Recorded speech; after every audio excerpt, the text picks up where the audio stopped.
अस्सलाम वालेकुम नाज़रीन, प्रोग्राम सवाल के साथ मैं हूं आपका मेज़बान एहसन ज़िया। नाज़रीन, आज जो दो अहम इश्यूज़ हैं उसके ऊपर हम पहले बात कर लेंगे। वो कहते हैं ना कि जी दिले बेरहम यानी माले मुफ्त और दिले बेरहम, ये बिल्कुल इसके मिज़दाक़ जो है पाकिस्तान के जो ऐसे ब्यूरोक्रेट्स या पाकिस्तान के ऐसे सरकारी अफसरान जो बड़े ओहदे के अफसरान हैं और रिटायर्ड हैं, उन्होंने ये करके दिखाया है।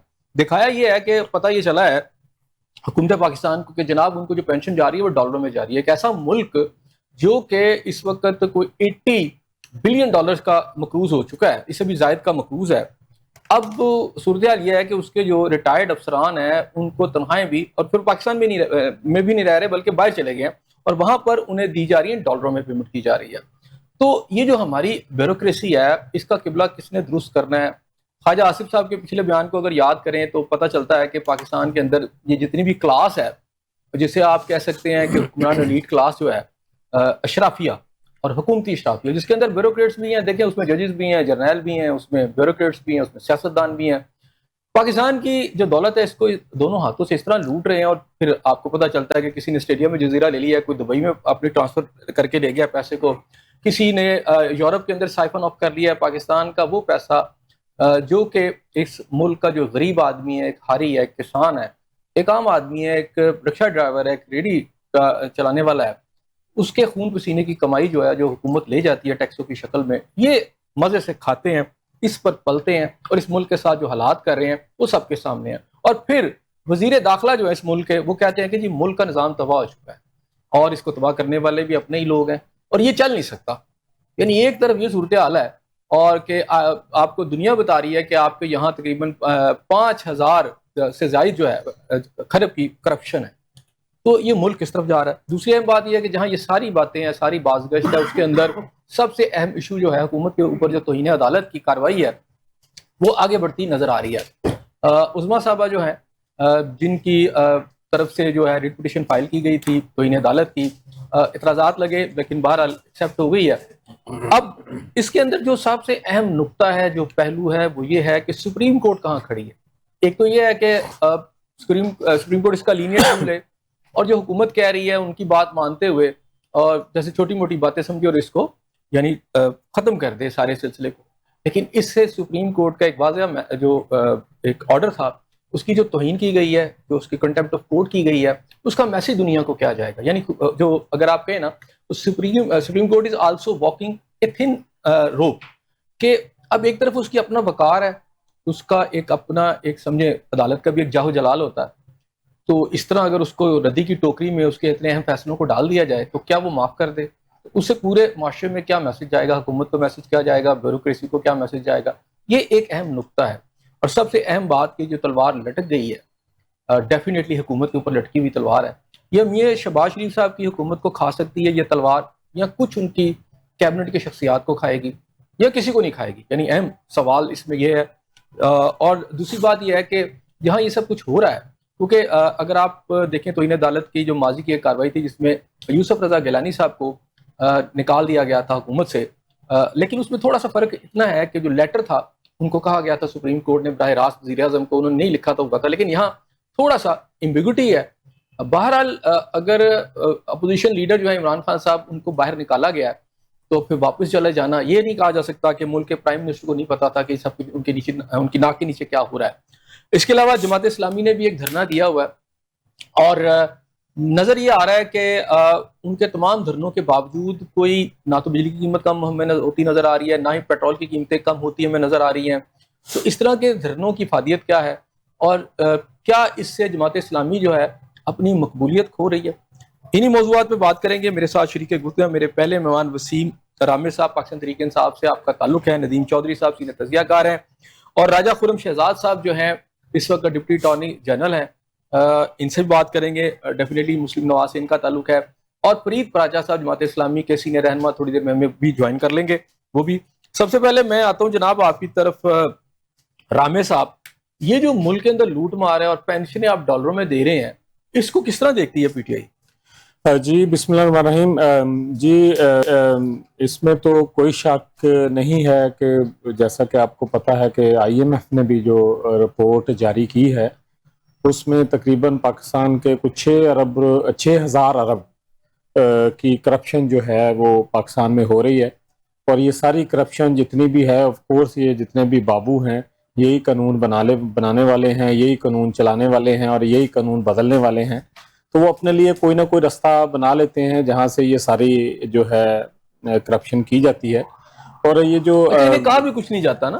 देखें, असल में आपको समझना पड़ेगा ना कि ये जितने भी कवानीन बनते हैं, बेशक सियासी गवर्नमेंट जो है वो उसकी ड्रॉ लाइन जो होती है वो सियासी गवर्नमेंट की होती है, उसके बाद उसकी जो एक सिस्टम है उसकी ड्राफ्टिंग और उसके बाद उसकी जो उसकी इम्प्लीमेंटेशन, उसका जो भी लिख होता है, उसके खदो खार जितने भी हैं, फिर उसके बाद उसके रूल्स होते हैं कि कोई ये कानून लिखा गया है उसको किस रूल्स के तहत। तो ये सारे, क्योंकि ये जितने भी ब्यूरोक्रेट्स हैं ये इन्होंने ये कानून बनाने हैं, इन्होंने रूल लिखने हैं और इन्होंने चेंज करने हैं और इन्होंने अपने लिए वो रास्ते पहले से रखे होते हैं जहां से ये अपने सारे काम भी करते रहें और अपने जो है अपने आप को सेफ भी रख सकते हैं। अच्छा नदीम साहब, मैं आपकी तरफ बाद में आऊंगा, पहले राजा खुर्रम साहब शहजाद साहब की तरफ चलते हैं। राजा साहब, आपकी हुकूमत है और मुल्क कर्जों में डूबा हुआ है, लोग भूख से मर रहे हैं, खुदकुशियां कर रहे हैं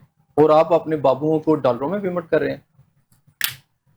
बिस्मिल्लाहिर्रहमानिर्रहीम। देखिए, सबसे पहले तो ये मैं आपसे ही सुन रहा हूँ कि डॉलर्स में जो इसको पेमेंट कर रहे हैं, मीडिया पे एक हाइप क्रिएट की जाती है। नहीं, ये रिपोर्ट पेश की गई है। देखिए, रिपोर्ट के हवाले से आप ना, मैंने नहीं देखा कि 33 ब्यूरोक्रेट्स हैं, उनके सारे नाम भी आ गए हैं। देखिए, उनकी अपनी एक एप्लीकेशन पे या उस पे जो उनके अपने रूल्स हैं उनके मुताबिक इनकी अगर कुछ कंप्लायंस हुई है तो उसको, अगर किसी बंदे को भी कोई प्रॉब्लम है तो मैं समझता हूँ वो उसको उस फोरम पे जाके चैलेंज करे। फोरम पे चली गई है ना, वो चली गई है, फोरम से ही ये सारी चीजें सामने आई हैं, खुद से नहीं आई है। इस हवाले से देखिए, मैं समझता हूँ वजारत खारजा की तरफ से ये दी गई है। और मजे की बात यह है कि वजारत खारजा के पास जो बाकी पाकिस्तान के अंदर रिटायर्ड जो लोग हैं उनकी लिस्ट भी नहीं थी, जो बाहर डॉलरों में जिनकी पेमेंट हो रही है, कुछ 33 लोग हैं, उसकी लिस्ट पेश की गई।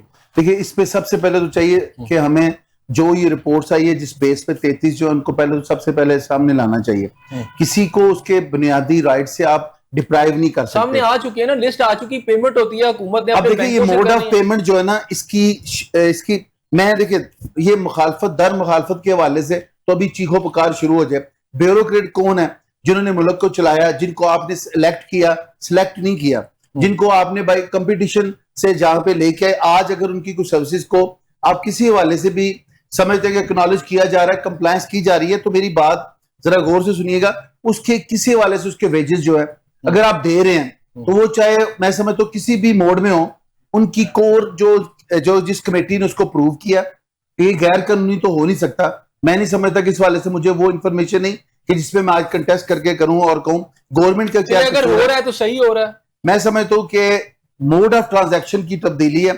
उनकी बुनियादी जो आप पेमेंट दे रहे हैं वो उनको उनकी पेंशन या उनके बुनियादी वो जो कंप्यूट करवाई है उन्होंने अपनी उस नौकरी के दौरान, वही दे रहे हैं। अब इतराज इस बात पे मैं समझता हूं कि ये एक मीडिया पे हाइप क्रिएट की जाती है, जो भी गवर्नमेंट होती कि ये ब्यूरोक्रेट्स को आप डॉलर्स में दे रहे हैं, तो दे जो रहे हैं आप पहले उस पर गौर करें कि जो दे रहे हैं वो पेंशन है, और जो अगर दी जाने वाली चीज उनका बुनियादी हक है तो देने के हवाले से ये महकमा जो भी है या जो गवर्नमेंट ऑफ पाकिस्तान है वो डिसाइड अगर कर सकती है, तो मैं समझता हूँ ये उसके इख्तियार में होता है देना या लेना।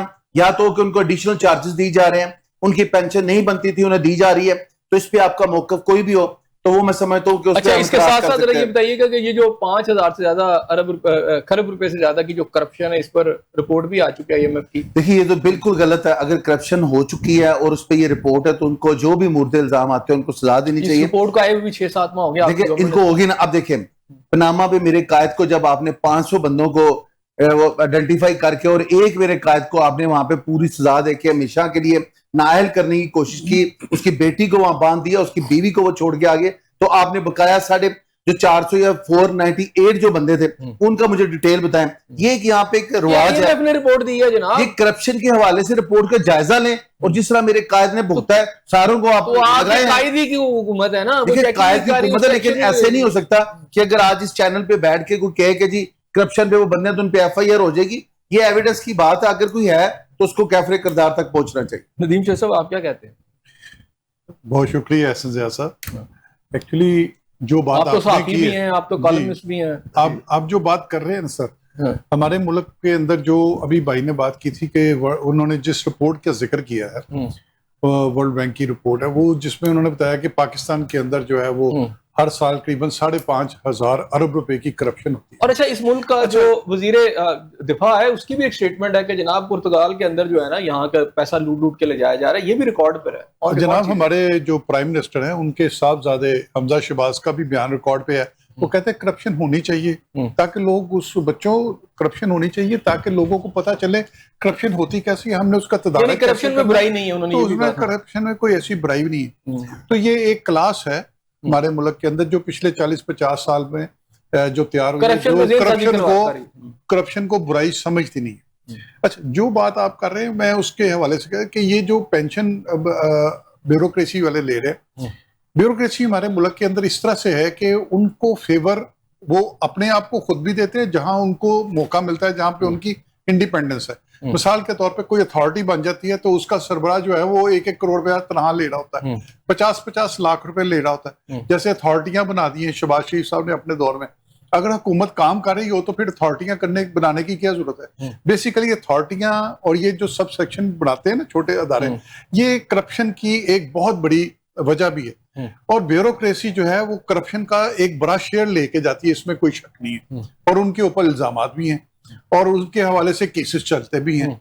लेकिन ये हमारा कानून इस किस्म का है कि इसमें से ये बड़ी आसानी से बच के निकल जाते हैं। तो अभी मैं आपको एक छोटी ये तो अभी आपने बात की ना सर, तो सर मैं ये चाह रहा हूँ कि ये जो सर इससे भी बड़ा एक जुर्म है, मोड ऑफ पेमेंट का मसला है, बाकी इसमें कोई इशू नहीं है सर। इससे भी बड़ा मैं आपको जुर्म बताने लगा हूँ कि कायमा कमेटी ने पिछले साल जो रिपोर्ट पेश की थी, कायमा कमेटी कौमी असेंबली के अंदर, उसमें 22,000 ब्यूरोक्रेट्स के नाम दिए थे कि ये ड्यूअल नेशनलिटियां लेते हैं। और ड्यूअल नेशनलिटियां जब ले लेते हैं तो उनको अपने फैमिली में वो सारी रकमें मुंतकिल करते हैं, करप्शन का सारा पैसा बाहर चला जाता है। दूसरा मुझे ये बताएं कि जो ये कह रही थी कोई मसला नहीं है, यानी पेमेंट का मोड जो है वो जरा चेंज हो गया। वो इसलिए कह रहे हैं कि मियां नवाज शरीफ ने 1990 के अंदर जब पहली दफा वजीर आजम बने थे तो उस वक्त उन्होंने एक कानून पास किया था, उसके मुताबिक कोई भी बंदा बगैर ऑडिट के मुल्क से पैसा जितना चाहे बाहर लेके जा सकता है। यानी कि 1990 की बात, 1990, और वो कानून जाके 2018 में इमरान खान के दौर में जाके खत्म हुआ था। इनकी बातों से मुझे लगा ये हुकूमती कल्चर है कि ये अगर करप्शन हो भी रही है तो ये कोई ऐसी बुराई नहीं है, तहकीकात होती है, नहीं पकड़े जाते तो छोड़ दें। जनाब इनके जो डिप्टी प्राइम मिनिस्टर हैं मुस्लिम लीग नून के, उन्होंने तो नैब के अंदर लिख के दिया था कि मैंने मियां नवाज शरीफ के लिए मनी लॉन्ड्रिंग करता हूँ, और उनका दस्तखत के साथ वो मौजूद था। तो इसका मतलब है कि ये जो कल्चर है हुकूमत की नस नस में कहीं समाया हुआ है। मेरे ख्याल में इनको, मेरी बात सुने, ये नून लीग का मसला नहीं है, नून लीग का मसला नहीं है। अब ये असल में ये है किसका फिर मसला असल में नहीं, कौम तो किसी खाते में आती नहीं है। मसला ये है कि इनको जो लाने वाले हैं वो इनसे क्या फायदा हासिल करते हैं कि इनको बार बार लेके। ठीक हो गया, मेरी इस पे बैंक न इजाजत करो। नहीं आप मैंने इंटरप्ट नहीं किया नदीम, हमजा साहब की एक बात की है, मैं कहता हूँ रिकॉर्ड पे ये लाएं। नहीं वो तो मैं आपको वीडियो दिखा दूंगा, मुझे अभी दिखा नहीं दूंगा। मैं देखें 17 साल 18 साल का एक खानदान का वो बच्चा, जब परवेज मुशर्रफ को वो 1990 का वो लॉ नजर ही नहीं आया जिसपे मेरे भाई बात कर रहे हैं कि सारे पैसे बाहर ले जाएं, वो इन्वेस्टिगेट करके भी कुछ हासिल ना कर पाया।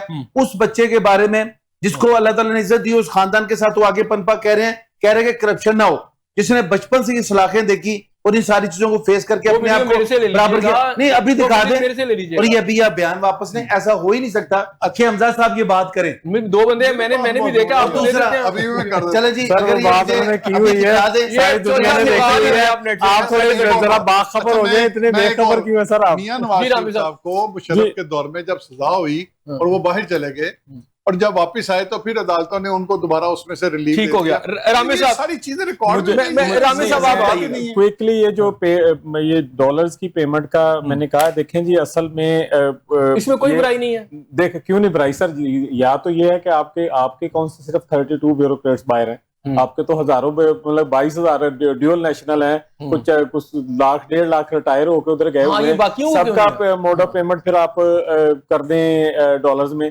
ये सर ये लिस्ट सामने है कि इनकी इन्वेस्टिगेशन होगी, ये बहुत करीबी जो साथी होंगे या जो आपके जो लुटमार प्रोग्राम है उसके वो पार्टनर्स होंगे। शहजाद अकबर या मुझे फराज एक होगी को बना मिनट दें। एक मिनट देना सर देखें लुटमार प्रोग्राम लुटमार प्रोग्राम के साथी होंगे ना। और सर देखें ये पहले इन्होंने मोड ऑफ पेमेंट की बात कर रहे हैं, आईपीपीज का मोड ऑफ पेमेंट डॉलर्स में रखा, इस मुल्क का बेड़ा गर्क करके रख दिया इन्होंने, ठीक है। वो फिर मतलब के पीटीआई की गवर्नमेंट में उसको रिवाइज किया गया, रुपयों में किया गया, नहीं तो जब वो चीजें सेटल की गई थी डॉलर का 100 रुपए रेट था, और जब बढ़ते बढ़ते अगर आज भी वो डॉलर्स में ही होता तो आज 3 गुना बिल आपके और बड़े हुए होते। तो ये जितने भी इन्होंने ये एक ग्रुप है जिन्होंने लूट मार करके पैसा बाहर निकालना होता है, उनको मोड ऑफ पेमेंट अच्छा, इनका अभी खुरम साहब ने जो बात की, उन्होंने कहा जी, आपने कहा जी वो 6000 तकरीबन तो नहीं चले, 5,500 यानी खरब और ऊपर आप डाल लें।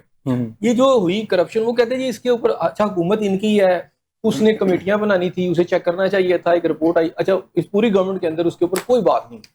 अच्छा, साबित हुआ कि हर साल इतनी करप्शन। सर मुझे अगर 2-3 मिनट दें ना तो मैं थोड़ी सी, मैंने पनामा का भी जिक्र किया थोड़ा, नहीं आप ठीक है पनामा भी बीच में ले, थोड़ा सा मैं एक्सप्लेन करना चाहूंगा सर हुआ क्या है कि जब पीडीएम की गवर्नमेंट आई है ना, तो एक परसेप्शन क्रिएट हो गई कि जनाब ये सारी की सारी गवर्नमेंट जो है एस्टेब्लिशमेंट लेके आई है। उसमें सारी एस्टेब्लिशमेंट का नहीं, तो एक इंडिविजुअल का किसी हद तक किरदार था जो अपने कैफे किरदार को पहुंचा हुआ है।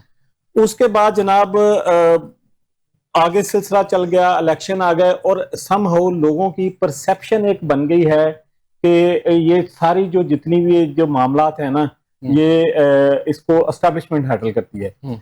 और उसका फायदा लिया है नून लीग ने। इनके जो एंकर हैं उन्होंने एक फजा बनाई हर चीज के लिए, कोई भी इशू हो जाता है तो वो खाम खा अच्छा, एंकर तो आप मुझे एक मिनट, आपके भी एंकर बाहर भी बैठे हैं, वो भी गलत कर रहे हैं सर, वो भी गलत कर रहे हैं। मैं आपको मिसाल देता हूँ, वो भी गलत कर रहे हैं, प्रोपेगेंडा जो गलत कर रहा है वो गलत कर रहा है। अच्छा, 2 ग्रुप्स बन गए, एक इनका पीटीआई का या पीटीआई के फेवर वाले या एंटी गवर्नमेंट, एक गवर्नमेंट वाले। हालांकि सहाफियों का ऐसा नहीं, सहाफियों का ऐसा काम नहीं है, उनका काम नहीं है सर। ये ऐसी फजा क्रिएट कर देते हैं कि इनकी अपनी जो नाअहलियां, इनकी अपनी नालायकियां, हर चीज जो है वो एस्टेब्लिशमेंट में पड़ रही है। ठीक हो गया। जबकि एस्टेब्लिशमें का इसके को क्या इनको एस्टेब्लिशमेंट इसीलिए मुझे लगता है एस्टेब्लिशमेंट वो जान छुड़ाना चाह रहे हैं। देखें एक मिनट बात सुने ना सर, देखें ये कोई आम बंदे की किसी की रिपोर्ट नहीं है, IMF की रिपोर्ट है जिसमें $20 बिलियन जो कि तकरीबन 5,500 अरब के करीब है जो करप्शन हो रही है। ठीक है, ये आम बंदे की रिपोर्ट तो नहीं है, IMF की रिपोर्ट है। आपको इसको झुटला भी नहीं सकते, कहीं चैलेंज भी नहीं कर सकते, हकायक पे मबनी रिपोर्ट है। तो क्या एस्टेब्लिशमेंट नून लीग को कह रही है कि आप ये करप्शन करें, या वो कह रहे हैं कि इसकी इंक्वायरी ना करें, या वो कह रहे हैं कि ये पैसा लूट के डॉलरों में मुल्क से बाहर निकाल दें? सर ये जो कर रहे हैं ये हुकूमत कर रही है, और उसका मुद्दा क्योंकि एक ये फजा क्रिएट हो गई है, एक पोलराइजेशन हो गई है नेशन में, उसकी वजह से सारी अपनी लड़कियों का मुद्दा जो है वो एस्टेब्लिशमेंट पे ये डाल देते हैं। ठीक हो गया इसपे। अच्छा खुरम साहब, ये लुटमार प्रोग्राम है क्या? ये अपनी उंगली का इशारे भूल गए हैं जब इनका कायद जलसों में खड़ा होकर। सर आज की बात करें, सर आज की बात करें, सर मैं आज की बात करनी है सर, जो आज मुल्क में हालात है उस पर बात करें। ये देखिए 2012 के 10 साल पुरानी मिसाल है ना, आज की बात करनी चाहिए। देखिए मुझे भी इनके जो जिस तरह ये बात कर रहे हैं, अब मुझे भाई बात अगर करने दे तो आगे बात जरूर करें। जनरल पाशा को भूल गए हैं, मीनारे पाकिस्तान पे जब सारों को घसीट घसाट के ले गए थे, उसके बाद इन्होंने तक बेड़ा गर्क कर दिया फराक होगी ने। मेरी जो बुजुर्ग पीरनी है उन्होंने दम कर करके मुल्क की मत मार दी, उससे पहले इनको कुछ नजर नहीं आया, अब इनको नजर आ रहा है एस्टेब्लिशमेंट। जब अब्बू जी वहां पे बैठ के इनके हवाले से इनके लिए कोई दुआएं करते थे और सेहत मगफरत के लिए इनकी बातें होती थी, और जब वो पहले मीडिया की बातें जिन भूत लेके आ जाते थे, और एस्टेब्लिशमेंट तब कहां थी? देखिए ये एक वतीरा है, हम सब लोगों को इस चीज को समझना चाहिए कि वो ये जो तोशा खाना था सारे करते होंगे, प्राइम मिनिस्टर सब करते होंगे, कौन मंजरे आम पे बदनीयत और बदकिस्मती से किसका आया जिसने अरबों की खरबों की यहाँ पे लुट मार दी? अगर कोई गुलदस्ता घर ले जाता था, अगर कोई पेंसिल ले जाता था, कोई गिफ्ट ले जाता तो एक छोटी सी बात होगी, या शायद उस पर भी केस हो, लेकिन क्या अरबों की ये इतने खरबों के जो नुकसानात किए तोशाखाना में, 428 कनाल जो मलक रियाज से ले ली, ये सारी चीजों को इतनी आसानी से हड़प करने वाले बंदों की टीम जो अपना इंतखाबी निशान भूल गए, जिन्होंने सुन्नी ताज कौंसिल के शोल्डर पे आके खड़े हो गए, जो अपने आप को इस लाहौर में किसी एक ट्रेनर के हाथ में जिन्होंने दे दिया, आज वो अपने आप की पार्टी को समझ रहे हैं कि हम लोग यहाँ पे बैठ के दूसरों पे तनकीद करें, पहले अपने गिरबान में जाके फिर बात करें। अच्छा ठीक हो गया। अच्छा, ये मैं चौधरी साहब आपकी तरह, चूंकि शुबान अख्तर साहब ने हमें ज्वाइन कर लिया है, तो मैं चाह रहा हूँ कि चलें पहले आपसे बात कर लेते हैं जी। चॉइस आप करें। अच्छा, मैं ये इनको बता रहा, भाई ने काफी अच्छी, लेकिन इनको मैं अभी बता दूं कि 16 अरब वाला जो मनी लॉन्ड्रिंग वाला केस था ना, वो भी बंद नहीं हुआ। कौन सा? और दूसरा ये जो है ना, ये अभी जब पिटीशन पे फैसले आएंगे ना, उसके बाद ये सारे केस फिर दोबारा खुल जाने। अच्छा, जो ब्यूरोक्रेसी की बात कर रहा था, ब्यूरोक्रेसी में सबसे ज्यादा ये है कि अगर ब्यूरोक्रेसी अपने तौर पर भी कोई अपने फायदे उठाती है ना, वो सरकारी माल में से अपना हिस्सा बकदरे जुस्सा भी निकालती है और करप्शन भी करती है, तो हुकूमतें भी इनको बहुत ज्यादा सपोर्ट करती हैं। ये तो जब इंटरनल गवर्नमेंट आई थी, आपको शायद याद हो, मोहसिन नकवी साहब ने जब वजीर आला बने थे, तो उन्होंने उस वक्त जाते जाते भी 1.5 अरब की V8 गाड़ियां डिप्टी कमिश्नर को दे दी थी। हालांकि डिप्टी कमिश्नर अच्छा, को तो V8 की गाड़ी क्यों चाहिए? खुरम साहब की बात अच्छा, में भी एक वजन है कि फराह गोगी वाला आप इसलिए उससे दामन कभी भी नहीं बचा सकते कि उसकी सफाई देने के लिए उस वक्त के प्राइम मिनिस्टर पाकिस्तान इमरान खान साहब टीवी पे आए। हालांकि उनके साथ अलीम खान साहब भी साथ थे उनके, उससे पहले तो उन सबको तो कहते रहे नैब में पेश हो, लेकिन फराह गोगी की आके उन्होंने गवाहियां दी कि ये औरत बड़ी मजलूम है, बड़ी एक दयानतदार है, बस उसको फंसाया जा रहा सर है। मेरे ख्याल में इस तरह की बातें उन्होंने की। देखिए, ये मानना पड़ेगा। सर इसमें मैं ये जो गलत काम करता है ना, चाहे फराह गोगी हो, चाहे मियां नवाज शरीफ हो, चाहे इमरान, मेरा इसमें पॉइंट ये जो है, गलत काम करता है आप जब उसकी दूसरों सजा के मिलनी करप्शन चाहिए। की बात कर रहे हैं तो मुझे ये बताएं उस वक्त के प्राइम मिनिस्टर को क्या पड़ी हुई थी इस तरह की खातून के लिए खुद टीवी पर आके बकायदा देखिए, पूरे कौम से मैं फिर वही कहता हूँ, अगर उसने गलत काम किया तो उसको सजा होनी चाहिए। और ये कोई जरूरी नहीं है कि आपकी टीम में से सारे जो है सूफी सनाउल्लाह निकले, कोई एक दो करप्ट भी निकलाते हैं, लेकिन उनको अगर डिफेंड नहीं किया जाना चाहिए। मैं तो ये असूली मौका। अच्छा, मैं ब्यूरोक्रेसी की एक बात बता कि हमारी ब्यूरोक्रेसी कर क्या रही है, ये करप्शन कैसे होता है। बैतुल माल इस वक्त पंजाब गवर्नमेंट का जो है, उसमें 24 करोड़ रुपया या 30 करोड़ रुपया इन्होंने साल का बांटना होता है, लेकिन जो उसका इंफ्रास्ट्रक्चर है, उनकी सैलरी पे 1.25 अरब रुपया खर्च होता है सालाना।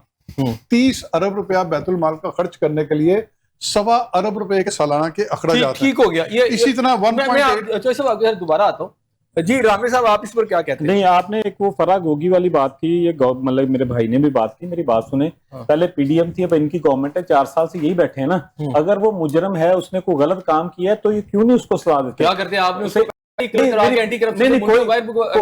अच्छा भाई, गोगी बट को उठा के ला के इधर सीसीडी मार सकती है, तो वो फराह गोगी कौन सी चीज है? ये अगर करना चाहें तो ये क्या नहीं कर सकते? 1200 बंदा मरवा दिया पंजाब में, तो ये मतलब फराह गोगी क्या चीज है? सर ये सिर्फ आप चाहते मरवा दें, ये सिर्फ रास्ता नहीं सर, मैं मरवाने की बात नहीं कर रहा। इनको लाना हो कानूनी तौर पे ला सकते हैं ना, इन्हीं की गवर्नमेंट है ना। रेड वारंट इश्यू करवाएं, जिधर भी बैठी है उठा के ले आए, उसकी इन्वेस्टिगेशन करें। पहले रेड वारंट के लिए जाए ना इंटरपोल, जितने भी उस पर एलिगेशन है, कोई FIR है, कोई उस पर जो भी केस है, उधर इंटरपोल में पेश करें। इंटरपोल अपनी मीटिंग में वो असेस करके अगर वो उस पर जुर्म बनते तो आपको रेड वारंट दे देगा। ले आए, करें इन्वेस्टिगेट, दे उसे सजा। किसने देनी? अगर आप कहते हैं कोई भी मुजरिम है, 4 साल से आप बैठे हैं, दें सजा।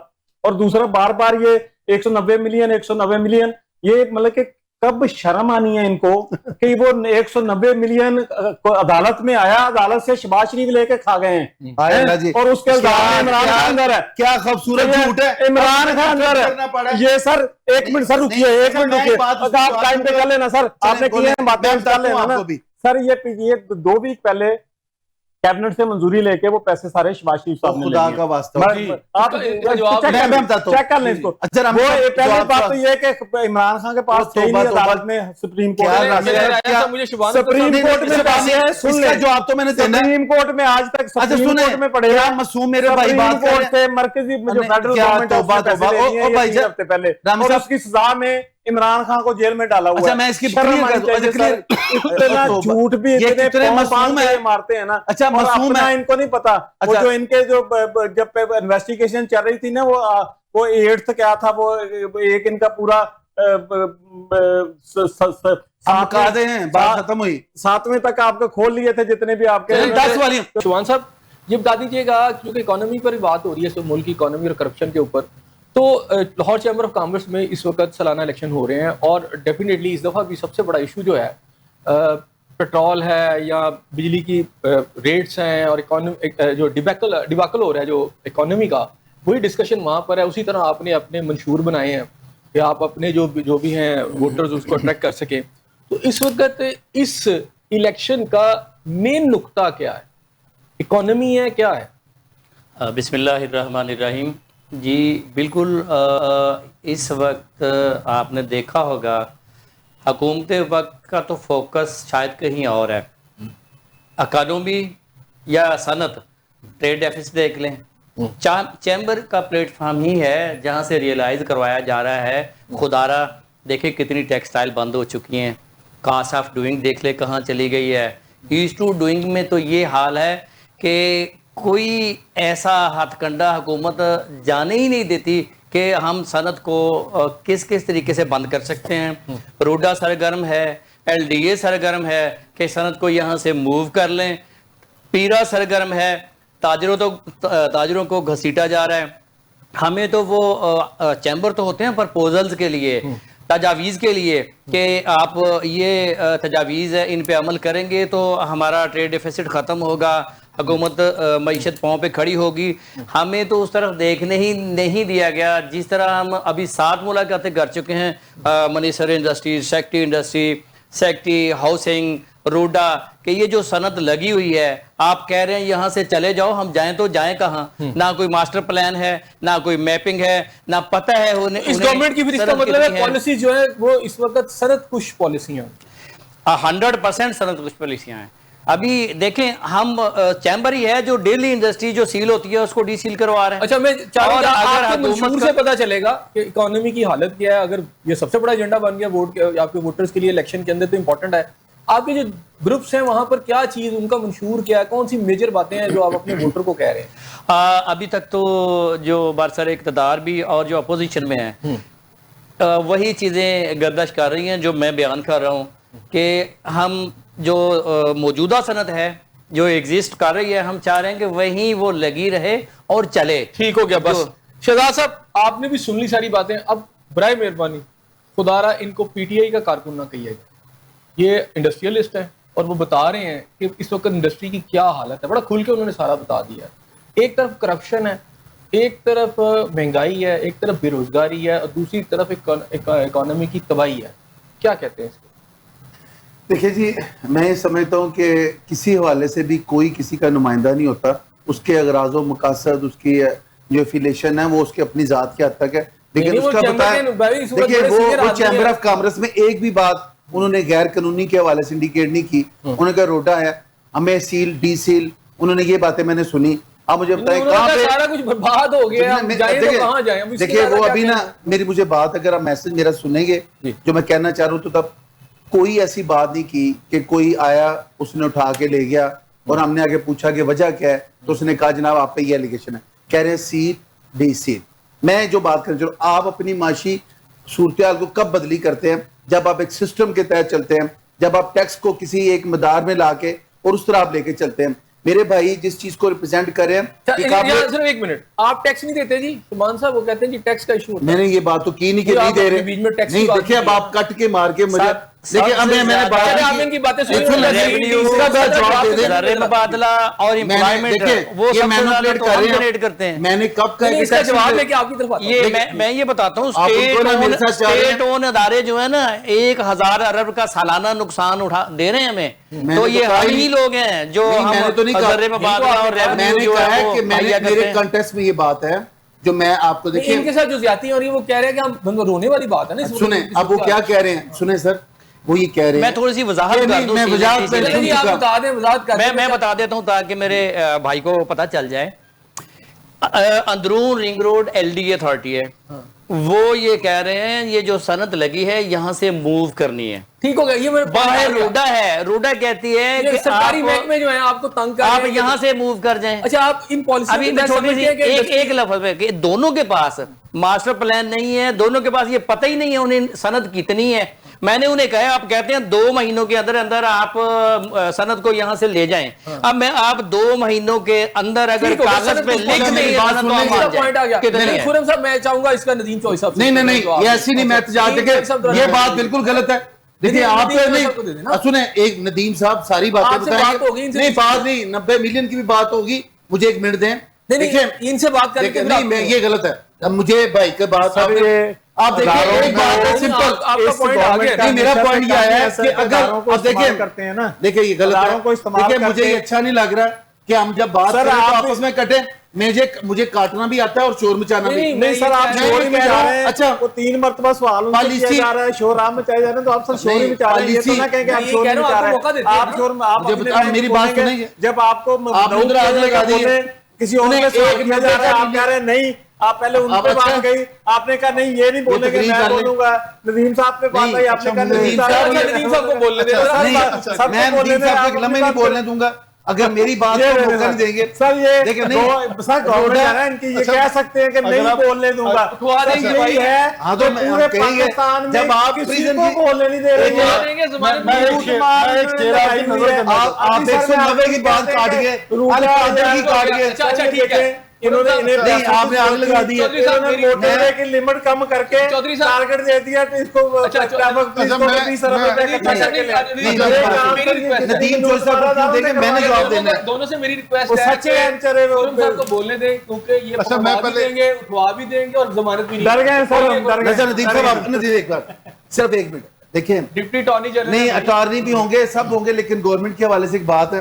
देखिए मेरे भाई जिस चीज को कह रहे हैं ना, कि वो कह रहे हैं उनका पॉलिसी से तल्लक ही कोई नहीं, ना एलडीए का, ना रूडा का, ना इसका, ये क्यों नहीं उसकी अथॉरिटी को जाके चैलेंज करते और कई एहतजाज करते कि इनका क्या तुक है कि ये इस पहले एहतजाज भी हो चुका है, हजार इंडस्ट्रियलिस्ट ने पीछे एहतजाज किया है, प्राइम मिनिस्टर हाउस ने नोटिस लिया है, उन्होंने इंटेलिजेंस ब्यूरो को कहा, उन्होंने इंटेलिजेंस ब्यूरो को भेज के पूरी डिटेल ली है, रिपोर्ट गई है वहां।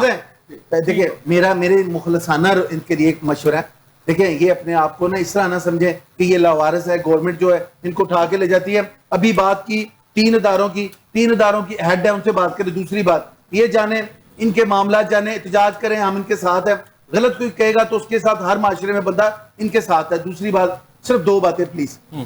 190 मिलियन के मेरे भाई ने बात की, सिर्फ 1 सेकंड, लंदन से आता है, आके मुझे सिर्फ इतना बताएं, मासूम भाई हैं, इनको पता ही नहीं कि 190 मिलियन बगैर अप्रूवल के जो कि दिखाई दिया और कहा जी कैबिनेट इसको पास करे, और मलक रियाज के उस जुर्माने को पे कर दिया जाता है जो सुप्रीम कोर्ट ने उन पे लगाया। पहली बात। और दूसरा और दूसरा अल कादर वाला जो है, क्यों इन्होंने जाके वहां से उसका फायदा लिया? क्योंकि ये 190 मिलियन की बात है, मुझे मेरे मुअज़्ज़ज़ भाई ये बता दें कि वो 190 मिलियन अब कहाँ है?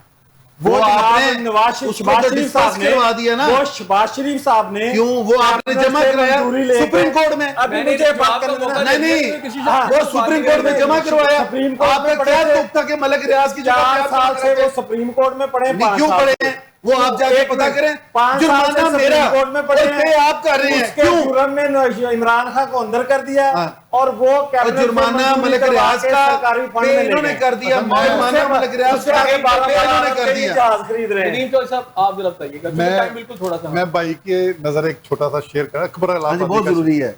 वो कहते हैं खुदा महफूज रखे इन 3 बलाओं से। कौन कौन सी? खुदा महफूज रखे इन 3 बलाओं से, वकीलों से, हकीमों से, हसीनों की निगाहों से। वाह जी वाह। अच्छा मैं उन्होंने जो मेरे भाई ने अभी बात की बीच में आप भी डर रहे हैं भाई, ये जी दोनों साइड। अच्छा ये मैं एक छोटी सी मिसाल दे रहा हूँ। हुकूमत जो है वो, मैं एक छोटी सी बात कि पिछले 5 साल से हुकूमत मुसलसल खसारे का बजट दे रही है, और अब खसारे का बजट ये 6,000 अरब से शुरू हुआ था, 8,500 अरब तक पहुंच गया। अगले साल ये 10,000 अरब तक चलाएगा। और आपकी जब यह हुकूमत आई थी उस वक्त 45% आपका जीडीपी कर्जे में डूबा हुआ था, इस वक्त आपका 70% आपका जीडीपी कर्जे में डूबा हुआ। आपके ऊपर इस वक्त आपने पिछले 5 सालों के अंदर 45,000 अरब रुपए के कर्जे लिए, और आपने जीडीपी को नीचे लाने की बजाय उसके ऊपर 25%। इसका मतलब है कि आपके अगले सालों में आपका डेफिसिट यकीनी है, यकीनी है, कोई भी हुकूमत नहीं है। अब इसमें ये एक हुकूमत के बता रहे हैं शुभान साहब। अब मैं इसकी नाअहली की एक बात बता दूं, सिर्फ नाअहली की एक छोटी सी मिसाल दे रहा हूँ। हुकूमत ने इसी साल 7 लाख टन चीनी जो है उसको बरामद की पहले, वही वाला 3 लाख टन पुरानी 3 लाख टन जो है ना फिर उसको बरामद की। अब आपको पता है हुकूमत ने इस वक्त कैबिनेट में दोबारा कहा है कि हमें इजाजत दी जाए, हमारे पास अब चीनी ज्यादा 1,08,000 टन, 1,08,000 टन अब हम दोबारा बरामद करना चाह रहे हैं। जब पुरानी वारदात है, यानी कि शुभान साहब आपको देखें, ये कह रहे हैं इकोनॉमी की भी हालत है, आपको लगता है कि इकोनॉमी इनके क्लेम जो गवर्नमेंट की क्लेम है इसके मुताबिक चल पड़ेगी? ये तो कहते हैं जी अप्लाई करेगी। गवर्नमेंट का काम होता है सनत को चलाना, रेवेन्यू सनत से ही जनरेट होता है, ज़र मुबादला भी सनत से ही आता है। लेकिन इस वक्त कोई भी हुकूमती कोई ओहदेदार, कोई मिनिस्टर, कोई ये दावा कर दे कि वो सनत को चला रहे हैं, सनत को चला रहा है चैम्बर हुकूमत के काम कर रहा है। कभी वो बंद करके जाते हैं, हम खुलवा रहे हैं। आज की मैं प्रैक्टिस बताता हूँ, पहले हम ADCE के पास थे, उसके बाद हम वो अपने इंडस्ट्रियल एरिया में पीरा वाले हमारे बंदे लेके उनको लेने गए हुए थे। हमारी तवज्जो प्रोडक्टिविटी पे नहीं है। अच्छा, आप हुकूमत से इस वक्त क्या डिमांड करते हैं, क्या है? हम वैसे में जनरली बात हो ओवरऑल इकोनॉमी की बात, हम कुछ नहीं मांगते, हम कहते हैं हमें ईज टू डूइंग दे दें और कॉस्ट ऑफ डूइंग में लेवल प्लेइंग फील्ड दे दें रीजन के मुताबिक। कॉस्ट ऑफ यानी डूइंग बिजनेस नीचे चला जाए। देखें जी, हम एनर्जी में टैक्स नेट रेट पे और जो काइबर है रीजन में सबसे ज्यादा हमारा है। अभी अगर ये चीजें हमारी रीजन के मुताबिक कर दें, ये ट्रेड डेफिसिट भी खत्म होगा, मईशत अपने पांव पे खड़ी होगी। और ईज टू डूइंग जो है उसमें यही है कि अदारों की मुदाखलत बंद की जाए। साहब कोई चीज ही नहीं आप दे रहे, ना ईज ऑफ डूइंग बिजनेस है, ना कॉस्ट ऑफ प्रोडक्शन कम है, इकोनॉमी चल नहीं रही, चैम्बर रो रहे हैं, करप्शन की बातें हो रही हैं। आप बता दें, आप जवाब दें। देखिए जी, सफारती महाज पे जितनी तलख ये इस फेज को क्रॉस करके पूरी दुनिया में अपना लोहा मनवा के इंडिया की कुछ और है। अब देखिए सफारती महाज ये भी सारों पे करने के बाद खारजा ने सारा सफारती में जाना होता है। वो हम टाइम थोड़ा सा देखें, चीफ ऑफ आर्मी साहब बैठे हैं ईरान है, भाईजान जो सबसे भाईजान इशू है अभी रोना पिटना कॉस्ट ऑफ डूइंग खत्म करें। कॉस्ट ऑफ डूइंग या ईज टू डूइंग पे कोई चीज बताने को नहीं हो। देखिए मेरी बात सुने, आप देखिए मुल्क को जिस डिफॉल्ट से उस इस टोले के उस आखिरी द्वार से निकाला गया था, और मुल्क को जब कहते थे कि ये गया टैंकों में पेट्रोल नहीं, सारा चीजों, उस वक्त जब मेरे कायद मेरी पार्टी लेके आई, तो अभी भी मुझे यकीन है कि इनके ये सारी जो र्यूमर्स हैं, इनके जो मसाइल हैं, इनको वो खत्म करके हल करके आगे लेके आएंगे। इंशाल्लाह पाकिस्तान तरक्की करेगा। जी, अगर कंटेम्प्ट ऑफ कोर्ट में आप बच गए तो फिर आगे बाकी जो बातें हैं वो चलेंगी। उसमें इंशाल्लाह ताला बाई लॉ जो बात है वो देखें, आप प्रिजन रूल्स के हवाले से देखिए। अच्छा, टाइम क्योंकि खत्म, मैं नहीं समझता कि गवर्नमेंट के हवाले से कोई ऐसी बात हो जिसमें गैर कानूनी बात की गई है। नाज़रीन, इस दुआ के साथ कि अल्लाह ताला आपको अपनी रहमतों के साए में रखे, अपने मेजबान को इजाजत दीजिए। अल्लाह।